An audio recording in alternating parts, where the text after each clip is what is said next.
Super Supreme Tea. Supreme Charge.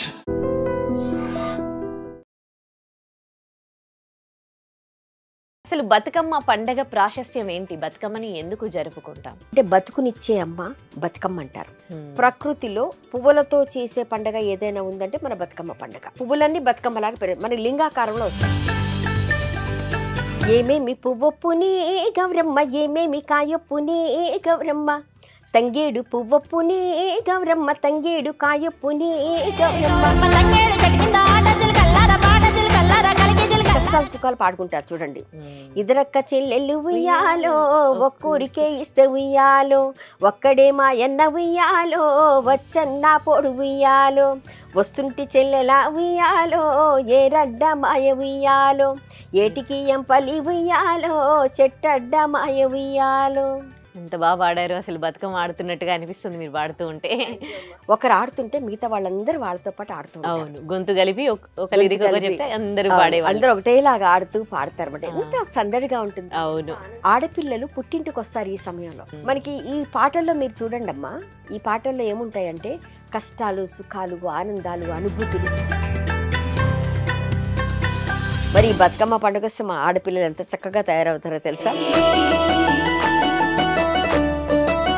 అంటే ప్రతి చోట ఆడపిల్ల లక్ష్మిగా అనుకుంటారు, కానీ తెలంగాణలో ఏంటో తెలుసా, ఆడపిల్లకి కాళ్ళకి మొక్కుతారు.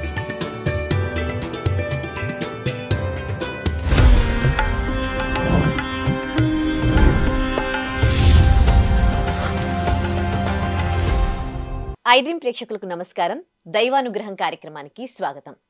బతుకమ్మ పండగ అనేది తెలంగాణలో 9 రోజుల పాటు కూడా ఘనంగా జరుపుకునే పూల పండగ, ఆడపడుచుల పండగ, ప్రకృతిని పూజించే పండగ. మరి ఈ బతుకమ్మ ప్రాశస్త్యాన్ని తెలియజేస్తూ దీనిపై మంచి మంచి పాటలు పాడడానికి మనతో ఉన్నారు డాక్టర్ అరుణా సుబ్బారావు గారు, writer, singer and music director and censor board సభ్యురాలు. మాట్లాడదాం. నమస్తే అమ్మా, వెల్కమ్. నమస్తే అమ్మా, చాలా సంతోషం. మంచి పాటతో ప్రోగ్రామ్ స్టార్ట్ చేద్దాం. తప్పకుండా అమ్మా. అందరి ప్రేక్షకులందరికీ కూడా బతుకమ్మ పండుగ శుభాకాంక్షలు. నాకు ఈ అవకాశం ఇచ్చినందుకు ఐడ్రీమ్ వాళ్ళకి, మీ అందరికి కూడా శుభాకాంక్షలు తెలియజేస్తున్నాను. Thank you. శ్రీలక్ష్మి నీ మహిమలో గౌరమ్మ చిత్రమై తోచునమ్మ, గౌరమ్మ శ్రీలక్ష్మి నీ మహిమలో గౌరమ్మ చిత్రమై తోచునమ్మ. భారతీదేవివై బ్రహ్మకిల్లాలివై, పార్వతీదేవివై పరమేశ్వరాణివై, భారతీదేవివై బ్రహ్మకిల్లాలివై, పార్వతీదేవివై పరమేశ్వరాణివై, పరగ శ్రీలక్ష్మివై గౌరమ్మ భార్యవైతివి హరికిని, గౌరమ్మ పరగ శ్రీలక్ష్మివై గౌరమ్మ భార్యవైతివి హరికిని, గౌరమ్మ శ్రీలక్ష్మి నీ మహిమలో గౌరమ్మ చిత్రమై తోచునమ్మ, గౌరమ్మ చిత్రమై తోచునమ్మ, గౌరమ్మ చిత్రమై తోచునమ్మ. చాలా బాగా పాడారు. అండ్ ఫస్ట్ డే మనం ఎక్కువగా ఈ పాట పాడుకుంటాం కదా. ఫస్ట్ డే ఎంగిలిపూల బతుకమ్మ చేస్తాం. అవునమ్మా. అయితే పండగ చేస్తూ ఉన్నాము, మనతో పాటు నెక్స్ట్ జనరేషన్ వాళ్ళకి కూడా పండగల గురించి చెబుతూ ఆ పండగ చేస్తే బాగుంటుంది. కానీ ఫస్ట్ చేసే వాళ్ళకి తెలియాలి దాని గురించి. చాలా కథలు ఉన్నాయి కాబట్టి ఒక చిన్న కన్ఫ్యూజన్. అసలు బతుకమ్మ పండగ ప్రాశస్త్యం ఏంటి? బతుకమ్మని ఎందుకు జరుపుకుంటాం? ఇది ఏంటంటే చాలా మందికి ఇప్పటి వాళ్ళకు జనరేషన్కి తెలియకపోవచ్చు, కానీ పెద్దవాళ్ళందరికీ తెలుసమ్మా. అమ్మవారిని ఏంటంటే బతుకునిచ్చే అమ్మ బతుకమ్మ అంటారు. మనకి ఇంకోటి ఏంటంటే మనకి మేరు చక్రం తెలుసా మీకు? ఎందుకంటే ప్రతి దేవాలయంలో కూడా శ్రీచక్రాన్ని ప్రతిష్ఠింపచేస్తారు. మేరు చక్రం ఆకారంలో ప్రస్థానంలో బతుకమ్మ ఆకారాన్ని పోలి ఉంటుంది మనకి. ఈ బతుకమ్మని ఎందుకంటే బతుకునిచ్చే అమ్మగా భావిస్తూ మనకేంటి సమిష్టి కృషి, మన కుటుంబాలు ఎలా ఉండాలి, సాంప్రదాయం ఎటువంటిది, అలా ఉండడానికి మన బతుకమ్మని కొలుస్తారనమాట. ఇంకోటి ఏంటంటే ధర్మాంగదుడు అనే రాజు ఉండేవాడట. అతనికి 9 కొడుకులు. ఆ 9 యుద్ధంలో చనిపోయారట. చనిపోయిన తర్వాత ఆయన ఏం చేశారంటే అమ్మవారి దగ్గరికి, లక్ష్మీదేవి దగ్గరికి వెళ్ళి, తల్లి నాకు నువ్వు నా కూతురుగా పుట్టాలి అని ప్రార్థించాడట. అతని ప్రార్థన విని అతని భక్తికి మెచ్చి అతని కూతురుగా పుట్టిందట. ఆమెకి ఈయన బతుకు మాకిచ్చింది, బతుకు అందరికీ బతుకునివ్వాలి అమ్మ అని చెప్పి బతుకమ్మ అని పేరు పెట్టుకున్నాడు ఆయన. అందుకే బతుకమ్మ వచ్చింది అంటారు. అలాగే మన తెలంగాణ సంస్కృతి సాంప్రదాయం ఏంటంటే ఉన్న దాంట్లోనే అందరం కలిసి ప్రతి ఒక్క ముద్ద అందరం తినాలి అనే మనస్తత్వం. ఉన్న దాంట్లోనే చేసుకోవాలి. ఇదేంటంటే పెద్దవాళ్ళు చేసుకునేది చిన్నవాళ్ళు చేసుకునేది అన్నది కాదు. అమ్మని భక్తి శ్రద్ధలతో కొలుస్తూ మన చుట్టుపక్కల ఉండే పువ్వులన్నిటిని తీసుకొచ్చి ఇప్పుడు గునుగు పూలు అంటే పక్కనే ఉంటాయి, ఉమ్, తంగేడి పూలు. ఈ పువ్వులు మిగతా విషయాల్లో వాడరు, కానీ బతుకమ్మ వచ్చేసరికి అవన్నీ తీసుకొచ్చి పేరుస్తారు. ఉమ్, అశ్వయుజ శుద్ధ పాడ్యమికి ముందు రోజు ఉమ్. దాన్ని పితృ అమావాస్య అంటారు, కానీ మన తెలంగాణలో పెత్రామాస అంటారు. పిత్రామాస. పెత్రామాస ఆ రోజు ఎంగిలి పూల బతుకమ్మని ప్రారంభిస్తారు. ఉమ్, ఎంగిలి పూలు అని ఎందుకు అన్నారో తెలుసమ్మా? ఉమ్, అది మనకి ఆ పువ్వుల్ని తుమ్మెదలు, పక్షులు అవి తేనె తాగుతాయి, ముట్టుకుంటాయి, ఉమ్, అది ఎంగిలి అవుతుంది కదా, ఉమ్. అందుకని ఎంగిలి పూల బతుకమ్మ అన్నారు అనమాట. ఓహో, అవునా? అందుకని మొట్టమొదటిసారిగా ఎంగిలి పూల బతుకమ్మ అని చెప్పేసి అని 9 రోజుల పాటు 9 పేర్లు అమ్మవారికి, ఉమ్, ఒక్కొక్క రోజు ఒక్కొక్క పేరు పెట్టి పిలుచుకుంటూ ఉమ్, మొట్టమొదటి రోజు ఏం చేస్తారంటే ఆ అమావాస్య రోజు అమ్మవారిని పిలుస్తారు ఇంటికి. ఉమ్, ఉమ్, అమావాస్య రోజు లక్ష్మీదేవి చాలా ఇష్టం అమావాస్య అమ్మవారికి. ఉమ్. ఆ రోజు పుట్టింది కాబట్టి అమ్మవారిని ఆ రోజు నిలుపుకుంటారు. ఓకే. పిలుపుకొని ఒక చిన్న బతుకమ్మని ఉన్న పువ్వులతోటే బతుకమ్మని పేర్చుకుంటూ చేస్తారు. ఓకే. ఒక్కేసి పువ్వేసి చందమామ, ఒక్క జాములాయ చందమామ, రెండేసి పూలేసి చందమామ, 2 జాములాయ చందమామ, శివు పూజ వేళాయ చందమామ, శివుడు రాకపాయ చందమామ, శివునికి శ్రీ గద్దె చందమామ, మాకు సారే గద్దె చందమామ, 3 పూలేసి చందమామ, 3 జాములాయ చందమామ, 4 పూలేసి చందమామ, 4 జాములాయ చందమామ, శివ పూజ ఏళాయ చందమామ, శివుడు రాకపాయ చందమామ, శివునికి శ్రీ గద్దె చందమామ, మాకు సారే గద్దె చందమామ, 5 పూలేసి చందమామ, 5 జాములాయ చందమామ, 6 పూలేసి చందమామ, 6 జాములాయ చందమామ, 7 పూలేసి చందమామ, 7 జాములాయ చందమామ, 8 పూలేసి చందమామ, 8 జాములాయ చందమామ, 9 పూలేసి చందమామ, 9 జాములాయ చందమామ.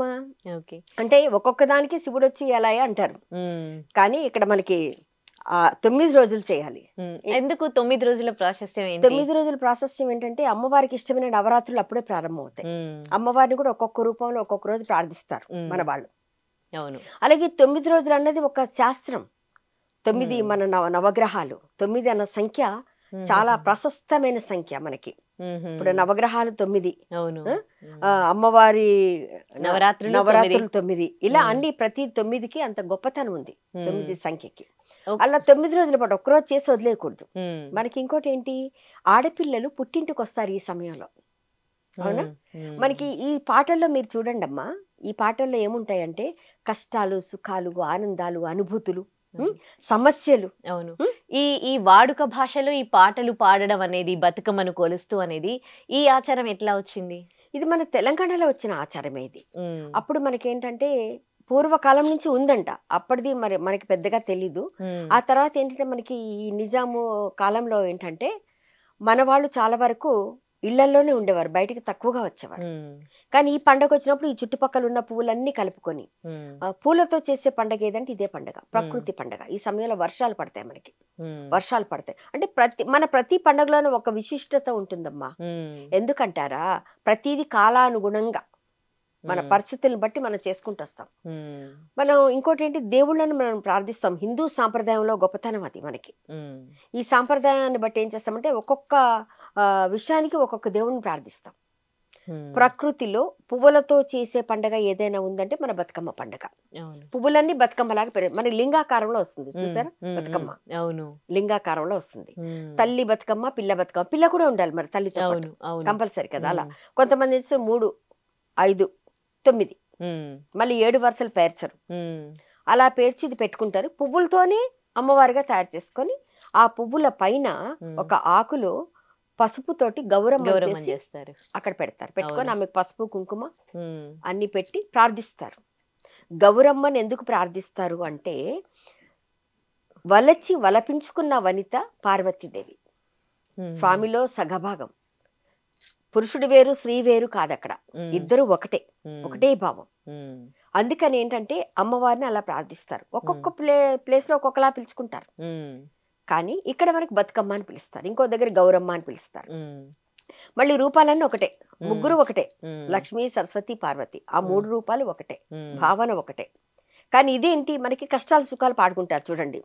ఇద్దరక్క చెల్లెళ్ళు ఉయ్యాలో, ఒక్కూరికే ఇస్తే ఉయ్యాలో, ఒక్కడే మాయన్న ఉయ్యాలో, వచ్చన్న పొడు ఉయ్యాలో, వస్తుంటి చెల్లెలా ఉయ్యాలో, ఏరడ్డ మాయ ఉయ్యాలో, ఏటికి ఎంపలి ఉయ్యాలో, చెట్టడ్డ మాయ ఉయ్యాలో.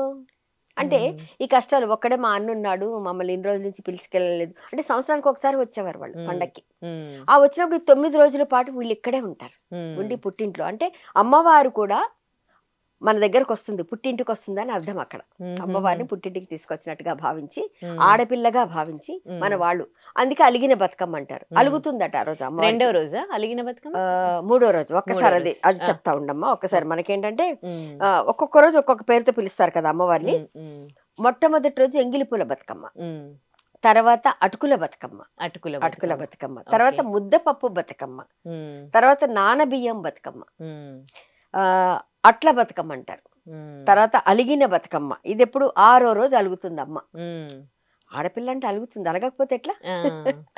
ఆ తర్వాత 7వ రోజు ఏపకాయల బతుకమ్మ, తర్వాత వెన్న ముద్దల బతుకమ్మ, తర్వాత సద్దుల బతుకమ్మ. ఏంటి ఈ పేర్లు? అంటే ఒక్కొక్క రోజు ఒక్కొక్క పేరు పెట్టుకున్నారు మన వాళ్ళు, వాళ్ళ సంప్రదాయాన్ని బట్టి వాళ్ళు పెట్టుకున్నారు. అంటే నానిన బియ్యంతో అట్లేసుకుంటారు, మనకి అట్లేసి పెడతారు. ఈ రోజు నానిన బియ్యమ్మ. వేపకాయల బతుకమ్మ, ఎందుకంటే వేపకాయలు అన్నది మనకు ఆరోగ్యానికి చాలా మంచిది వేప. అలా అంటే ప్రతిదీ మనం చెప్పాం కదా. ఇప్పుడు వర్షాకాలం వచ్చింది అనుకోవడమ్మా, జబ్బులు జ్వరాలు వస్తాయి, రాకుండా ఉండాలంటే వేపాకు తింటే మంచిది. తినమంటే తింటారు ఎవరైనా? తినరు. ఇది వేపకాయలాగా తయారు చేసి అమ్మవారికి నైవేద్యం పెడతారు. నానిన బియ్యంతో అట్లు పోసి పెడతారు, అటుకులు బెల్లం పెడతారు. ఇలా రకరకాలు చేసి ఒక్కొక్క రోజు ఒక్కొక్కటి పెడతారు. ఇంట్లో ఉన్నదే పెడతారు. మళ్ళీ ఇక్కడ చూడండి, ఎక్కడి నుంచి ఏమో తీసుకొచ్చి ఇన్ని రకాలు చేసి పెట్టరు. ఆ ఉన్న దాంతో అమ్మవారికి పెడతారు. మళ్ళీ ఆ రోజు సత్తుపిండి అని చేస్తారు, తెలుసా? అన్ని రకాల మనకి ఇప్పుడు మిల్లెట్స్ తో మనం ఎలా చేసుకుంటున్నాం, ఇవన్నీ అప్పుడున్నాయి కదా. అప్పుడు ఇసిరేవారు, దంచేవారు కదా, దంచేవారు, ఇసిరేవారు, అన్ని పనులు చేసుకునేవారు. పిడికలు నొక్కేవారు, అన్ని చేసేవారు కదా. అంటే ఆరోగ్యం దాంట్లో ఉండేది మనకి. కాళ్ళకి పసుపు రాసుకోమనేవారు, వేపాకులు గుమ్మానికి కట్టమనేవారు. ఎందుకు? పురుగు పుట్ర ఇంట్లోకి రాకుండా ఉంటుంది. అది ఆయుర్వేదం మనకి. అలా అనమాట. ఒక్కొక్క పేరు పెట్టుకుంటూ ఒక్కొక్క పేరుతో ఈరోజు మా ఆడపిల్ల ఈరోజు అలిగిందట. ఆ రోజు కోపం వచ్చిందట అమ్మవారికి, ఎందుకో కోపం వచ్చింది, అలిగిందట. అందుకనేసి అలిగిన బతుకమ్మ. ఆ రోజు ఆ రోజు ఏం చేయరు ఆమెకి, అలిగి కూర్చుంది కదా. అది మళ్ళీ 2వ రోజు తర్వాత రోజు ఆమెను బతిమలాడి మళ్ళీ ఇంకొక పూజ చేస్తారన్నమాట. ఇలా మన బతుకమ్మకున్న విశిష్టత అది. ఏమేమి పువ్వొప్పునే గౌరమ్మ, ఏమేమి కాయొప్పునే గౌరమ్మ, తంగేడు పువ్వొప్పునే గౌరమ్మ, తంగేడు కాయొప్పునే గౌరమ్మ, తంగేడు పువ్వుల్లో తంగేడు కాయల్లో ఆట చిలకల్లారా పాట చిలకల్లారా కలికి చిలకల్లారా కందువా మేడలో రాను బోనడుగులు తీరుద్దరాసులు తారు గోరింటలు, ఘనమైన పొన్నా పువ్వే గౌరమ్మ, గజ్జల వడ్డాణమే గౌరమ్మ, ఘనమైన పొన్నా పువ్వే గౌరమ్మ, గజ్జల వడ్డాణమే గౌరమ్మ, ఏమేమి పువ్వొప్పునే గౌరమ్మ, ఏమేమి కాయొప్పునే గౌరమ్మ, తామేర పువ్వొప్పునే గౌరమ్మ, తామేడు కాయొప్పునే గౌరమ్మ, తామార పువ్వుల్లో తామార కాయల్లో ఆట చిలకల్లారా పాట చిలకల్లారా కలికి చిలకల్లారా కందువా మేడలో రాను బోనడుగులు తీరుద్దరాసులు తారు గోరింటలు, ఘనమైన పొన్నా పువ్వే గౌరమ్మ, గజ్జల వడ్డాణమే గౌరమ్మ, ఘనమైన పొన్నా పువ్వే గౌరమ్మ, గజ్జల వడ్డాణమే గౌరమ్మ. ఎంత బాగా పాడారు, అసలు బతుకమ్మ ఆడుతున్నట్టుగా అనిపిస్తుంది మీరు పాడుతూ ఉంటే. థ్యాంక్ యూ అమ్మా, థ్యాంక్ యూ. ఎందుకంటే ఇవన్నీ ఒక వరుసతో, అప్పుడు ఒకరు ఆడుతుంటే మిగతా వాళ్ళందరూ వాళ్ళతో పాటు ఆడుతూ ఉంటారు. గొంతు కలిపి అందరూ ఒకటేలాగా ఆడుతూ పాడతారు అనమాట. ఎంత సందడిగా ఉంటుంది, ఎంత ఆనందంగా ఉంటుంది మనకి. ఎందుకంటే కష్టాలు సుఖాలన్నీ కలబోసుకుంటారు ప్రతి పాటలోనూ. వాళ్ళకి అన్ని అంటే మనం ఏది పెట్టుకుంటే ఏం చేసినా అమ్మని ఇలా తయారు చేద్దాం. మనకి బిడ్డ ఉంది అంటే బిడ్డ చెప్పక్కర్లేదు నన్ను ఇలా తయారు చేయని, తల్లి ముచ్చటగా తయారు చేస్తుంది. అక్కడిక్కడ అమ్మవారిని బిడ్డలా చూస్తారు. ప్రతిరోజు పూజించుకుంటూ అందరు ఆడుతూ మనకి ఆడుతూ పాడుతూ చేస్తారు బతుకమ్మ. బతుకమ్మలో రకరకాల పాటలు ఉంటాయి. చిత్తూ చిత్తూల బొమ్మ శివుని ముద్దుల గుమ్మ, చిత్తూ చిత్తూల బొమ్మ శివుని ముద్దుల గుమ్మ, బంగారు బొమ్మ దొరికి నమ్ము ఈ వాడలోన, బంగారు బొమ్మ దొరికి నమ్ము ఈ వాడలోన, రాగి బిందె తీసుకరమణి నీళ్ళకు పోతే రాగి బిందె తీసుకరమణి నీళ్ళకు పోతే రాములోరు ఎదురాయే నమ్మో ఈ వాడలోన రాములోరు ఎదురాయే నమ్మో ఈ వాడలోన పగడాల బిందె తీసుకపడతీ నీళ్ళకు పోతే పగడాల బిందె తీసుకపడతీ నీళ్ళకు పోతే పరమేశుడెదురాయే నమ్మో ఈ వాడలోన పరమేశుడెదురాయే నమ్మో ఈ వాడలోన ముత్యాల బిందె తీసుక ముదితా నీళ్ళకు పోతే ముత్యాల బిందె తీసుక ముదితా నీళ్ళకు పోతే ముద్దు కృష్ణుడెదురాయే నమ్మో ఈ వాడలోన ముద్దు కృష్ణుడెదురాయే నమ్మో ఈ వాడలోన చిత్తూల బొమ్మ శివుని ముద్దుల గుమ్మ చిత్తూల బొమ్మ శివుని ముద్దుల గుమ్మ బంగారు బొమ్మ దొరికే నమ్మో ఈ వాడలోన బంగారు బొమ్మ దొరికే నమ్మో ఈ వాడలోన బంగారు బొమ్మ దొరికే నమ్మో ఈ వాడలోన బంగారు బొమ్మ దొరికే నమ్మో ఈ వాడలోన. ఈ పాటలు విన్నాం గానీ ఇంత క్లియర్ గా తెలియదు అనమాట. ఇంకా పెద్దవాళ్ళు పాడుతూ ఉంటారు కదా, కలిపేస్తూ ఉంటే వాళ్ళతో గొంతు కలపడం, కానీ ఇప్పుడు క్లియర్ గా అర్థమవుతోంది. అంత బాగా పాడారు మీరైతే పాట. థాంక్స్ అమ్మా. ఎందుకంటే వలలో అన్నది ఉయ్యాలో అన్నది అంటే ఒక వంత, అది ఉయ్యాలో అనడం.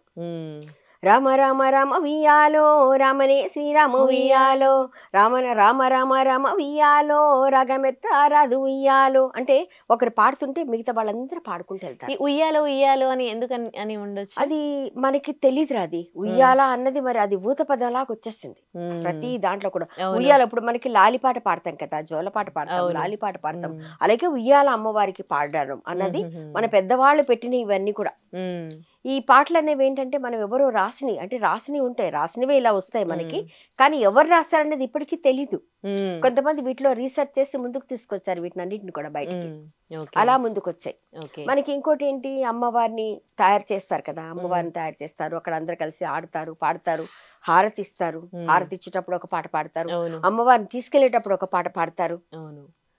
ప్రతిది కూడా అంటే ఒక ఆడపిల్లనైతే పెళ్లి చేసి అత్తగారింటికి పంపిస్తే ఎలా ఉంటుంది అన్నట్టే ఉంటది ఇక్కడ. మొత్తం అన్ని పాటల రూపంలో కట్టేస్తారు, పాటని రాగం తీస్తూ. మనకి పాత రోజుల్లో కానీ ఇప్పుడు కానీ చూడండి, ఆడుతూ పాడుతూ పని చేస్తుంటే అలుపు సొలుపేమున్నది, ఇద్దరు ఒకటై చెయ్యి కలిపితే ఎదురేమున్నది, మనకు బెదురేమున్నది, అలా అన్నట్టుగా ఇది కూడా అంతే. ఆడుతూ పాడుతూ ఇప్పుడు నాట్లేసేటప్పుడు పాడతారు, ఒక పాట పాడతారు. నాట్లేసేటప్పుడు ఏంటి, సంకూరి తినొచ్చింది, సంబారాలు తెచ్చింది, జొన్న కోతకొచ్చింది, మా ఇంటికి పండుగ తెచ్చింది, మనవారాల హొయ్ హొయ్ మనవారాల జొన్న సీను కొయ్య వస్తావా లలన అంటే ప్రతిదానికి ఒక పాట ఉంటుంది మనకి. ఆట పాట అంటారు కదా, అలా పాడుకుంటూ చేస్తే ఏమవుతుంది, మనకి అలుపు సొలుపు తెలియకుండా, శ్రమ అనేది తెలియదు, ఎంజాయ్ చేస్తాం. పాటకున్న గొప్పతనం అది. ఆరోగ్యానికి మంచిది, ఆనందకం మంచిది, మన నలుగురు కలుస్తారు. ఆడపిల్ల అంటేనే చక్కగా అందమైన లక్ష్మీదేవితో సమానం. అలా మన వాళ్ళందరూ చేస్తుంటారు. వనముల పుట్టిన గౌరమ్మ, వనముల పెరిగిన గౌరమ్మ, వనముల పుట్టిన గౌరమ్మ, వనముల పెరిగిన గౌరమ్మ, పసుపుల వసంతమాడేవా, పసుపుల వసంతమాడేవా, పొన్నాగంటి తాళ్ళు పోకల వంటి వనమూలు, అమ్మోళ్ళేసిన అరుగుల మీద మేసిన మేడల మీద సల్లగా నిద్దురపో సంపతి గౌరమ్మ, సల్లగా నిద్దురపో సంపతి గౌరమ్మ, పసుపుల పుట్టిన గౌరమ్మ, పసుపుల పెరిగిన గౌరమ్మ, పసుపుల వసంతమాడేవా, పొన్నాగంటి తాళ్ళు పోకల వంటి వనమూలు, అమ్మోళ్ళేసిన అరుగుల మీద మేసిన మేడల మీద సల్లగా నిద్దురపో సంపతి గౌరమ్మ, సల్లగా నిద్దురపో సంపతి గౌరమ్మ, కుంకుమల పుట్టిన గౌరమ్మ, కుంకుమల పెరిగిన గౌరమ్మ, పొన్నాగంటి తాళ్ళు పోకల వంటి వనమూలు, అమ్మోళ్ళేసిన అరుగుల మీద మేసిన మేడల మీద సల్లగా నిద్దురపో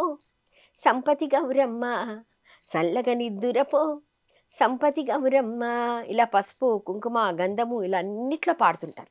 ఇంటి ఆడపడుచు కనిపిస్తుంది మనకు, ఇంట్లో ఆడపిల్ల కనిపిస్తుంది, అట్ ది సేమ్ టైం అమ్మవారిని కొలిచినట్టుగా కనిపిస్తుంది. ఈ పాటలు కావాలి అని అనుకుంటే ఇక్కడ గూగుల్లో సెర్చ్ చేస్తే దొరుకుతాయి. గూగుల్లో సెర్చ్ చేస్తే మీకు ఆ పాటలన్నీ దొరుకుతాయి. అమ్మవారికి సంబంధించిన చరిత్ర అంతా మనకు వస్తుంది. ఇలా అమ్మవారికి ఒక్కొక్క రోజు ఒక్కొక్క నైవేద్యం పెట్టుకుంటూ అమ్మవారి పాటలు పాడుకుంటూ దసరాకు ఒక రోజు ముందే అమ్మవారిని తీసుకెళ్లి అమ్మ మరి పుట్టింటికి వచ్చావు కదా తల్లి, నీకే కష్టం వచ్చినా సుఖం వచ్చినా, నీకు ఏదైనా బాధ కలిగినా మమ్మల్ని క్షమించు. అంటే ఆడపిల్లలు లక్ష్మీదేవితో సమానంగా మనకి తెలంగాణ సంస్కృతిలో భావిస్తారు. అవును.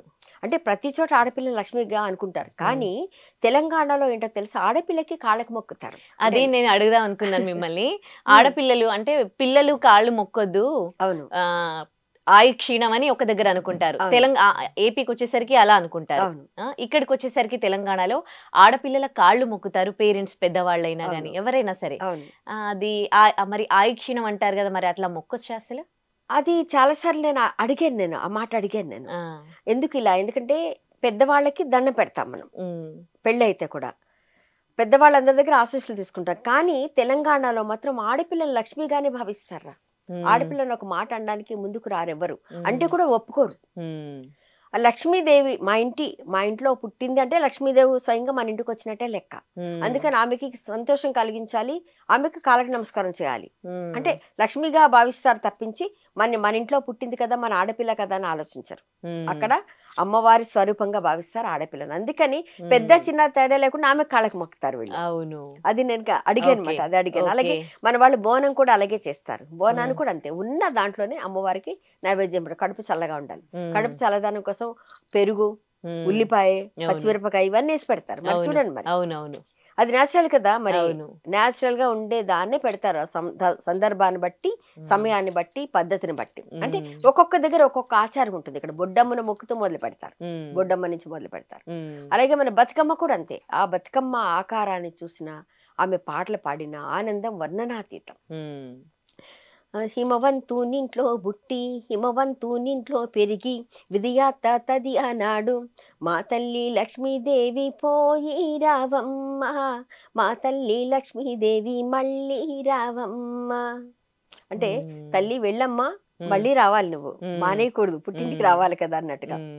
ఓ లచ్చా గుమ్మాడి, ఓ లచ్చా గుమ్మాడి, మా ఇంటి లక్ష్మీవమ్మ, ఓ లచ్చా గుమ్మాడి, ఓ లచ్చా గుమ్మాడి, ఓ లచ్చా గుమ్మాడి, మా ఇంటి లక్ష్మీవమ్మ, ఓ లచ్చా గుమ్మాడి. చామంతి పువ్వులు తెచ్చి, చామంతి పువ్వులు తెచ్చి, గంపల్లా నింపినారే, ఓ లచ్చా గుమ్మాడి. మా ఇంటి ఆడబిడ్డలు, మా ఇంటి ఆడబిడ్డలు బతుకమ్మ ఆడినారే, ఓ లచ్చా గుమ్మాడి, ఓ లచ్చా గుమ్మాడి, ఓ లచ్చా గుమ్మాడి, మా ఇంటి లక్ష్మీవమ్మ, ఓ లచ్చా గుమ్మాడి. ఎంత బాగుంటాయి కదా అసలు ఈ పాటలు. అసలు ఎంత ఇప్పుడు ఎవరికి రావట్లేదు, కానీ అసలు మీరు పాడుతూ ఉంటే అయితే ఈ పాటలు పాడుకుంటే ఎంత బాగుంటది అన్నట్టుగా అనిపిస్తుంది. అసలు చాలా హాయిగా ఉంటుంది ఈ పాటలన్నీ పాడుకుంటే. చాలా ఉంటాయి మా పాటలు, ఒకటి రెండు అన్నది కాదు. అమ్మవారికి హారతిస్తూ పాడే పాటలు ఇవన్నీ కూడా ఒక్కొక్కటి వరుస ప్రకారము, దీని తర్వాత ఇది, దీని తర్వాత ఇలా పాడుకుంటూ వెళ్ళిపోతూనే ఉంటారు మన వాళ్ళందరూ కూడా. సినిమా పాటల లిరిక్స్ తెలుస్తున్నాయి, కానీ ఈ పాటల లిరిక్స్ అసలు ఎవరికి గుర్తుండట్లేదు అనమాట పాడుకోవడానికి. ఇప్పుడు మీరు పాడుకోండి, గూగుల్లో వెతకండి, పాడుకోండి. మన వాళ్ళు ఐ డ్రీమ్ చూస్తే ఇప్పుడు మన పాటలన్నీ గుర్తుకొస్తాయి. మళ్ళీ మన వాళ్ళు కూడా అందరు తీసుకొని పాడుకుంటూ ఉంటారు. ఇప్పుడు అమ్మవారిని పూజ చేసుకున్నాక తర్వాత నీళ్లలో వదిలేయడం వెనకాల ఇంకా దీనికి సంబంధించి ఏమైనా కథ ఉందా? దానికి కథ ఏంటంటే అమ్మ, మన ఆ పువ్వులవన్నీ కూడా వాడిపోతాయి, ఉండవు. నీళ్ళల్లో వేయడం కూడా ఎందుకంటే అవి శుద్ధ అయిపోతాయి, నీళ్లు శుద్ధ అవుతాయి. అది ఇప్పుడు మనకు బంతి, చామంతి, గునుగు, తంగేడు, గన్నేరు.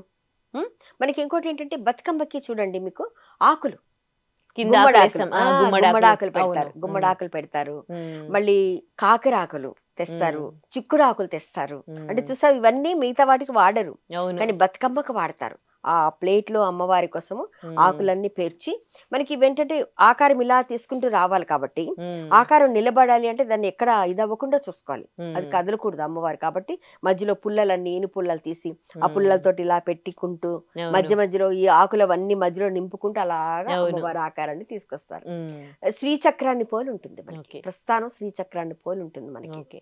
ఇట్లా 3, 5, 7, 9 అని ఎందుకు పెడతారు? ఓన్లీ బేసి సంఖ్యలలోనే ఎందుకు పెడతారు అట్లా పువ్వులు? అది మనకి చాలా వరకు పువ్వులనే కాదు, ఏదైనా సరే మీరు చూడండి బేసి సంఖ్యల్లోనే ఉంటాయి, మనకి సరి సంఖ్యల్లో ఉండవు. మనం చూడండి 3 ప్రదక్షిణాలు చేయాలి, 3 ప్రదక్షిణాలు చేయాలి, లేదా 5 చేయాలి, అవునా, 5 చేయాలి, లేదా 9 చేయాలి, 11 చేయాలి, ఇలా ఈ సంఖ్యల్లోనే వెళుతుంటాయి. అంటే మనకి సాంప్రదాయం అన్నది మనకి ముందు నుంచి వచ్చేసింది. మనకి ఏదైనా సరే అంతే, ఒక్కటి పెట్టకూడదు అంటారు, 2 ఉండాలి అంటారు, 2 పెట్టాలి, ఒక 2 వెళ్ళాలంటారు. హారతి ఇచ్చేటప్పుడు కూడా 2 కలిసి ఇస్తారు, లేదా 3 ఇస్తారు. లేదా 5గురు ఇస్తారు. అంటే ఇది ఒక సాంప్రదాయం మనది అంతే. ఈ సాంప్రదాయాన్ని బట్టి మనం వెళ్ళిపోతున్నాం. కుంకుమ ఎందుకు ధరించాలి, పసుపు ఎందుకు పెట్టుకోవాలి, గంధం ఎందుకు రాసుకోవాలి, ఇవన్నీ మరి ఇదేంటి సాంప్రదాయంతో పాటు ఆరోగ్యం, ఆయుర్వేదము, ఇవన్నీ కలిపి. ఇప్పుడు మీరు చూడండి, కరోనాకు ముందు బాబు నాయన కాళ్ళు కడుక్కొని రారా అని చెప్తే, అబ్బా ఏంటమ్మా రాగానే కాళ్ళు కడుక్కోమన్నావు అనేవారు. ఇప్పుడు వాళ్ళే కాళ్ళు కడుక్కొని లోపలికి వస్తున్నారు చేతులు కడుక్కొని. కరెక్టే కదా. అంటే ఇది పద్ధతి ప్రకారం, సాంప్రదాయం ప్రకారం చెప్తే పిల్లలు వింటారు, పెద్దవాళ్ళు వింటారు. అది మరి ఈ బతుకమ్మ పండుగ వస్తే మా ఆడపిల్లలు ఎంత చక్కగా తయారవుతారో తెలుసా. నా అందం సూడు మావయ్య, సిరిసిల్ల సీరా, సిద్దిపేట రైక, భువనగిరి బొట్టు, గజ్వెల్లి గాజులు, నా అందం సూడు మావయ్య, నడుము చూడు నడు మందము చూడు, నడుము చూడు నడు మందము చూడు, నడుము చూడు నడు మందము చూడు, నడుముకున్న వడ్డానము చూడు, నా అందం సూడు మావయ్య, సిరిసిల్ల సీరా, సిద్దిపేట రైక, భువనగిరి బొట్టు, గజ్వెల్లి గాజులు, నా అందం సూడు మావయ్య, మెడను చూడు మెడ అందము చూడు, మెడకు ఉన్న నకిలేసును చూడు, మెడను చూడు మెడ అందము చూడు, మెడకు ఉన్న నకిలేసును చూడు, నా అందం చూడు మావయ్య, సిరిసిల్ల సీరా, సిద్దిపేట రైక, భువనగిరి బొట్టు, గజ్వెల్లి గాజులు, నా అందం చూడు మావయ్య. ఎంత బాగా పాడారు అసలు. బతుకమ్మ పాటలు ఇంత అద్భుతంగా ఉంటాయా అనిపిస్తోంది మీరు పాడుతూ ఉంటే. ఇది బతుకమ్మకి వెళ్ళినప్పుడే కదా చక్కగా పిల్లలు మామూలు అప్పుడు చక్కగా లంగా జాకెట్ వేసుకోమ్మా, లంగా ఉన్న అబ్బా నేను వేసుకోను, కానీ బతుకమ్మ అయ్యేసరికి వాళ్ళు కూడా ఒకటి తయారు చేసుకుంటారు. ఇలా పట్టు చీర కట్టుకొని వడ్డాన్ని పెట్టుకొని, లేదా లంగావోణి, లంగా జాకెట్, పిల్లలు అంటే చేతి నిండా గాజులు వేసుకోవడం కానీ, అంటే ఇది ఒక సాంప్రదాయం. ఇలా చూసినప్పుడు, ఆడపిల్లని చూసినప్పుడు ఒక్కసారి మనకి భక్తి భావం కలుగుతుంది వాళ్ళని చూసినప్పుడు. అలాగే మనకు అమ్మవారేంటి, బతుకునిచ్చే అమ్మ, బతుకమ్మ. ఆ ఇంట్లో బతుకమ్మగా పుట్టి మనందరికీ బతుకునిస్తూ, మనందరినీ చల్లగా చూస్తూ ముందుకు నడిపించేది బతుకమ్మ. ఇది ప్రతి సంవత్సరం మనకి ఈ పండగ వస్తూ ఉంటుంది. ఈ పండగ వచ్చినప్పుడల్లా ఆడపడుచులందరూ ఒక దగ్గర చేరి ఇక్కడ తారతమ్యాలు, చిన్న పెద్ద, పేద గొప్ప తారతమ్యాలు లేకుండా అందరూ కలిసి సమిష్టి కృషితో ముందుకు సాగుతూ మన కష్టాలు, సుఖాలు అన్నిటిని కూడా బతుకమ్మ పాటల్లో ప్రతిబింబింప చేస్తూ, పాడుకుంటూ, ఆడుకొని అందరూ కలిసిమెలిసి ఉండే పండగ బతుకమ్మ పండుగ. చాలా చాలా ధన్యవాదాలమ్మా. ఇవాళ మా స్టూడియోకి వచ్చి బతుకమ్మ ప్రాశస్త్యం తెలియజేసి ఎంతో మంచి మంచి పాటలు పాడి మమ్మల్ని అలరించారు. చాలా చాలా థ్యాంక్స్. నాకు చాలా సంతోషంగా ఉందమ్మా. ఎందుకంటే బతుకమ్మ గురించి నాకు తెలిసినంత వరకు నేను చెప్పాను. తప్పులున్నా ఒప్పులున్నా వాళ్ళే చూసుకోవాలి. మిగతావన్నీ కూడా ఒక్కసారి అమ్మకి హారతి ఇచ్చేద్దాం, సరేనా? హారతి పాటతో పూర్తి చేసేద్దాం. ముచ్చాల హారతులు ఇవ్వాలి మా తల్లి బతుకమ్మకి, రతనాల హారతులు ఇవ్వాలి మా తల్లి బతుకమ్మకి, కన్నుల నిండుగా అమ్మను కొలిచి, మనసు నిండుగా తల్లిని తలచి, తల్లి సేవలో సర్వము మరచి, అందరూ కలిసి ఆడుతూ పాడుతూ ముచ్చాల హారతులు ఇవ్వాలి మా తల్లి బతుకమ్మకి, రతనాల హారతులు ఇవ్వాలి మా తల్లి బతుకమ్మకి.